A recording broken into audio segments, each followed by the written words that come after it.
moment. Mais avant toute chose, nous allons recommander ce culte entre les mains du Seigneur. Alors je t'inviterai à te disposer. Oui, dispose-toi encore. Je ne sais pas quelle position tu vas prendre. En tout cas, ferme tes yeux et recommande encore ce temps entre les mains du Seigneur. Oui, parce qu'il a quelque chose à te dire en ce matin. Seigneur, merci. Merci pour ce culte que tu m'accordes la grâce, Seigneur, auquel tu m'accordes la grâce de participer, auquel tu m'accordes la grâce de pouvoir regarder. Seigneur, merci. Je viens encore te recommander toutes choses et je bénis ton nom de ce que tu nous as gardés. Tu nous as gardés, oh, depuis ce matin, Seigneur, et nous sommes dans la joie. Oui, la Bible dit que tes bontés ne sont pas épuisées, tes compassions ne sont pas à leur terme, et tu les renouvelles chaque matin. Et Seigneur, je bénis ton nom de ce que nous sommes là, de ce que tu nous as gardés, et de ce que tu nous accordes la grâce encore de pouvoir avoir des temps comme celui-ci. Nous venons encore te recommander la suite de ces instants. Oui, oh, afin que toute la gloire te revienne. Au nom de Jésus. Amen. Amen. Amen. Nous allons louer le Seigneur. La Bible dit que Dieu siège au milieu des louanges de son peuple. Et c'est ce que nous allons faire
c'est la mort. Mais Jésus est venu. Jésus est plus fort que cette mort-là.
Seigneur,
parce que c'est la Pâque.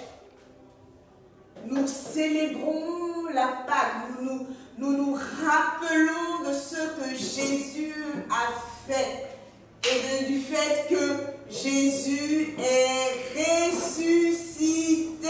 Alléluia. Amen. Amen. Alors, dans ce même élan, je vais quand même vous demander ce que vous avez vu le dimanche passé. Ce que vous avez vu le dimanche passé avec Tata Maud. C'est vrai qu'on parle du fait que Jésus est ressuscité. Certains pourront peut-être me demander, mais Tata, que veut dire ressusciter? Ressusciter, pardon, c'est simplement le fait qu'une personne était morte et puis elle est revenue à la vie. C'est simplement ce que veut dire ressusciter. Et on ne peut pas parler de résurrection, donc résurrection qui est le mot sans parler de mort. Et le dimanche passé, avec Tata Maud, nous avons, du moins vous avez pu voir, que Jésus a été crucifié. Crucifié, ça veut simplement dire qu'il est mort et on a mis des clous sur ses mains et sur ses deux pieds. Il est mort en étant cloué à la croix. Amen. Donc nous avons vu que Jésus, après qu'on l'ait cloué à la croix, n'a pas succombé, il est mort. On peut d'autant bien se demander qu'est-ce qui s'est passé après qu'on l'ait cloué à la croix et qu'il soit mort. Est-ce que le corps, d'après vous, est resté sur la croix et puis qu'il est là, enfin, que le corps est resté sur la croix? Est-ce que quelqu'un est venu l'enlever? Qu'est-ce qui s'est concrètement passé? Et pour cela, je vous inviterai simplement à lire un passage un peu long, quand même, je l'avoue. Si toutefois vous savez lire, vous pourrez le lire. Et pour ceux qui ne savent pas encore lire, vous pourrez demander, notamment à une grande personne, de pouvoir le faire pour vous, afin que vous puissiez mieux comprendre ce passage. Je ne dirai pas cette histoire, ce passage. Et qu'est-ce qui s'est concrètement passé? La Bible nous dit que Joseph d'Arimathée, qui était un des disciples de Jésus, disciple veut simplement dire que c'est une personne que Dieu a choisie, qui a suivi Jésus durant tout son parcours sur la terre pour l'aider également à accomplir la mission qu'il avait sur la terre, celle de venir sauver le monde. Donc, Joseph d'Arimathée est allé voir Pilate pour lui demander, bien évidemment, pour demander le corps de Jésus. Et donc, finalement, on lui a remis le corps de Jésus, il l'a enveloppé dans un drap blanc et on est allé le mettre dans le tombeau. Le tombeau, c'est simplement comme une espèce de, je ne sais pas si je vais dire grotte. Une grotte, c'est peut-être un peu trop.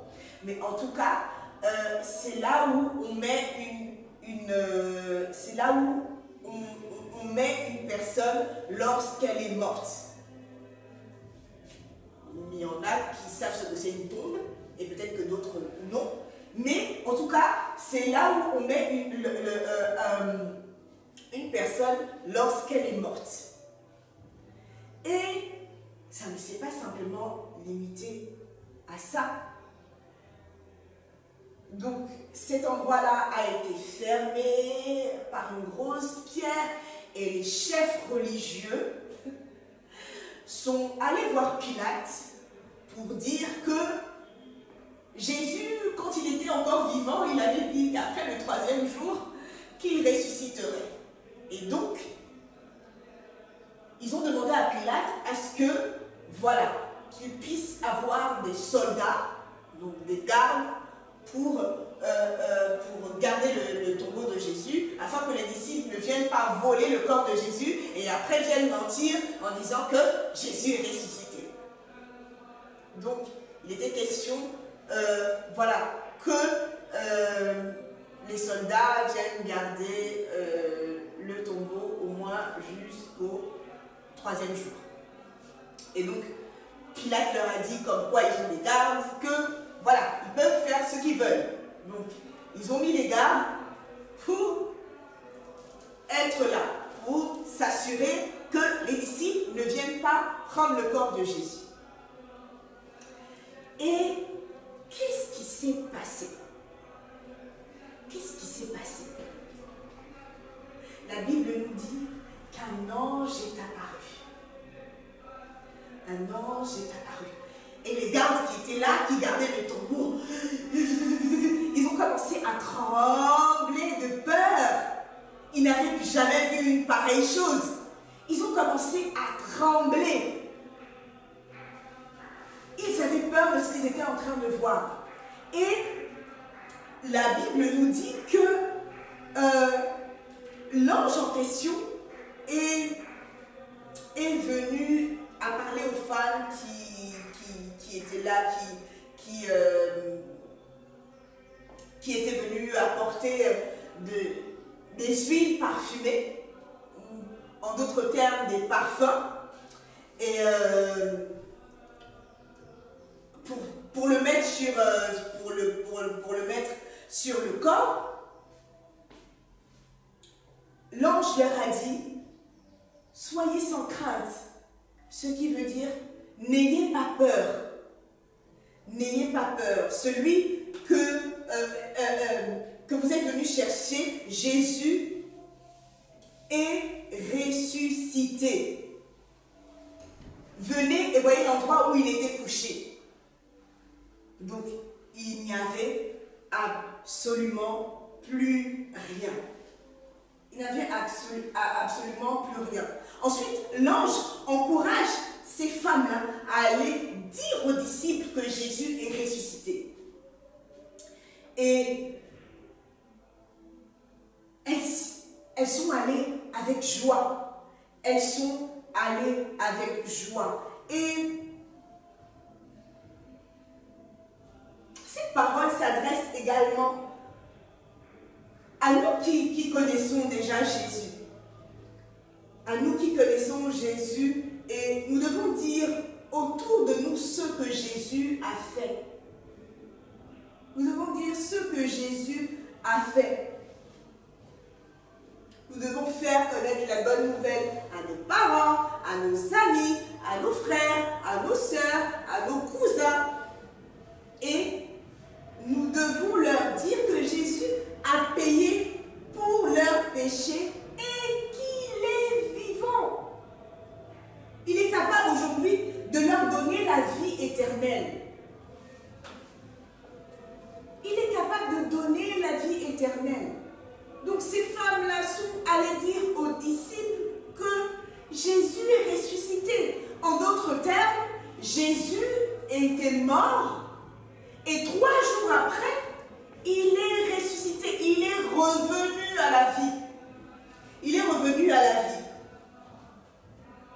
Et parce que Jésus est ressuscité, il montre sa victoire sur la mort et sur le péché.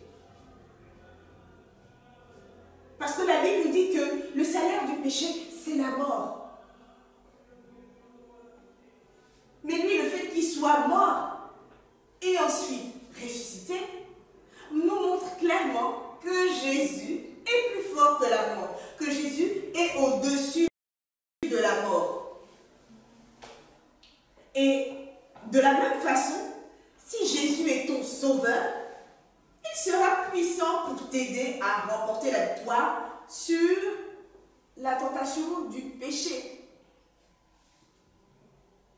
Sur la tentation du péché. Lorsque tu sens par exemple que là, maman te dit, c'est toi qui as pris c'est toi qui as cassé le verre là-bas. Lorsque tu sens que, bon, si je lui dis oui, elle risque de me corriger, elle risque de me gronder. Donc, je vais dire non. Comme ça on ne va rien me faire. Non, ça veut dire que si tu es tenté, alors on te pose la question de si tu as cassé le verre, ou si tu avais l'idée de mentir, de ne pas dire la vérité, le Seigneur pourra te donner ce courage-là et la force de dire la vérité, de te détourner du mal, de ne pas accepter de mentir. Ou si on te dit, oh, Julien, est-ce que tu peux m'apporter le jus qui est dans le frigidaire, s'il te plaît? alors que maman t'avait déjà dit de ne pas boire ce jus de citron-là. Mais elle te demande de l'apporter, et puis toi, entre le chemin de la cuisine et au salon où elle est, tu es tenté d'ouvrir la bouteille, de prendre une petite gorgée, de refermer comme si de rien n'était et d'aller déposer. Donc, en d'autres termes, tu es tenté de voler. Oui, c'est voler, parce qu'on ne t'a pas donné la permission de prendre ce jus-là. Surtout que maman t'avait dit de ne pas le boire. Donc, quand tu seras tenté d'ouvrir la bouteille, mais Jésus, il pourra te donner cette force-là de se dire non, non, non, non, non, maman m'avait dit de ne pas prendre. Et refermer la bouteille. Amen. Amen. Et tu peux être sûr que Dieu te donnera la victoire. Dieu te donnera la victoire. Et Jésus est ressuscité. Cette résurrection-là nous permet d'avoir la vie éternelle. Ça veut dire qu'à partir du moment où nous acceptons Jésus comme notre Seigneur et notre Sauveur, il nous fait cette grâce-là de pouvoir avoir la vie éternelle. Ça veut dire que quand Jésus reviendra, ou voilà, s'il arrive quelque chose, tu pourras avoir cette grâce-là d'aller au ciel. Tout simplement. Tout simplement. Et comme je le disais précédemment, la mort et la résurrection de Jésus te permettent aussi d'avoir la victoire sur le péché. D'avoir la victoire sur le péché. Nous allons voir notre verset du jour, notre verset à mémoriser, qui se trouve dans 1 Corinthiens 15, chapitre 15, du verset 3, la deuxième partie du verset 3 au verset 4, où il est écrit « Christ est mort pour nos péchés. Il a été enseveli et il est ressuscité le 3e jour selon les Écritures. » Donc ce que j'ai pu vous dire avant montre bien, explique très bien ce passage. Donc je vais encore le reprendre. 1 Corinthiens 15, 3, chapitre 15, verset 3b jusqu'au verset 4. Christ est mort pour nos péchés. Il a été enseveli et il est ressuscité le 3e jour selon les Écritures. Amen. Je pense que ce passage est assez clair et je vais quand même faire un appel en cet après-midi. Nous qui avons déjà accepté Jésus comme Seigneur et notre Sauveur, nous sommes dans la joie. Nous sommes dans la joie et nous ne pouvons que dire Alléluia parce que de savoir que Jésus est ressuscité, quelle joie! Mais pour toi qui ne le connais pas encore, pour toi qui n'as pas encore fait la paix avec Dieu, pour toi qui ne t'es pas encore réconcilié avec Dieu, comme j'ai pu le dire, Jésus aussi est mort pour toi. Il est mort pour toi. Il est mort pour prendre tes péchés. Et ce qui est bien, c'est qu'il n'est pas simplement mort, il est ressuscité. Il est ressuscité afin de te donner la vie. Tu peux sûrement me dire, oui mais je suis là, comment ça la vie? Je suis là, je respire, tout va bien. J'ai ce que je veux, j'ai des jeux, mes parents me donnent tout ce que je veux. Sache que c'est bien au-delà. Et sache que malgré le fait que tu as tout ce que tu veux, si tu n'es pas réconcilié avec Dieu, tu ne pourras pas aller au ciel tout simplement. Alors, en cet après-midi, alors que je crois que le Seigneur t'appelle, ne résiste pas. Et si tu veux être réconcilié avec lui, je t'inviterai simplement à faire cette prière avec moi. Seigneur Jésus, je te dis merci parce que tu es mort à la croix pour moi, pour mes péchés. Et tu es ressuscité le 3e jour. Je reconnais que j'ai besoin de toi. Je te demande pardon pour mes péchés. Viens habiter en moi et fais de moi ton enfant. Je te donne ma vie, je te donne mon cœur.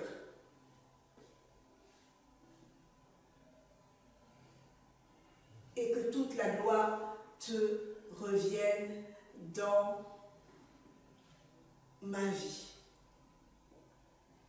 Au nom de Jésus. Amen. Alors que tu as fait cette prière, assurément tu n'as rien ressenti. Mais simplement parce que tu as répété à haute voix, tu as cru et que tu l'as répété à haute voix, le Saint-Esprit est venu habiter dans ton cœur, même si tu ne sens absolument rien.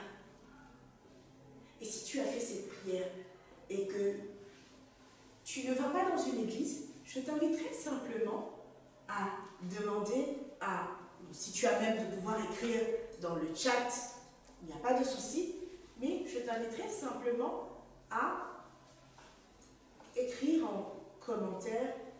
Et si tu n'as pas d'église, par la grâce de Dieu, nous pourrons entrer en contact avec toi ou avec tes parents. Donc c'est ainsi que prend fin notre culte.